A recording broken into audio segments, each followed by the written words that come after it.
After nearly 4 days of intensive investigation that includes laboratory test results and other investigative methods, the police department has concluded that Steve McNair was murdered by Sahil Kazemi, and that in turn, Sahil Kazemi killed herself with a single gunshot wound to her head.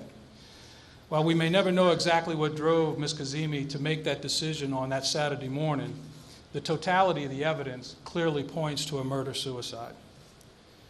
Based upon the appearance of the crime scene, evidence collected, autopsy findings, laboratory results, and an incredible amount of work by our investigative team, there's no doubt, we believe now at this time, that McNair was seated on the sofa and likely was asleep.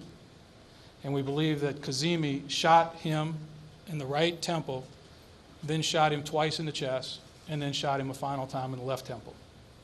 Kazemi then positioned herself next to McNair on the sofa and shot herself once in the right temple and expired. Today we received preliminary information from the TBI that the 5 shell casings recovered matched the weapon that was purchased by Kazemi last Thursday, that the 5 bullets have been recovered and they too were all fired by the barrel of that weapon. Gunshot residue evidence, trace evidence was found on Kazemi's left hand, not enough for a conclusive result, and there was no gunshot residue evidence on Mr. McNair's hands.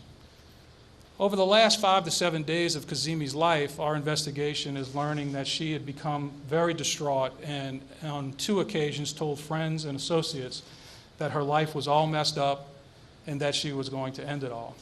Ms. Kazemi had a vehicle that she owned. While the Escalade was purchased, we think with Mr. McNair, we believe she was paying payments on the Escalade. She was paying payments on a Kia, and her roommate was about to leave, which was going to effectively double her mortgage, her rent payment, I should say.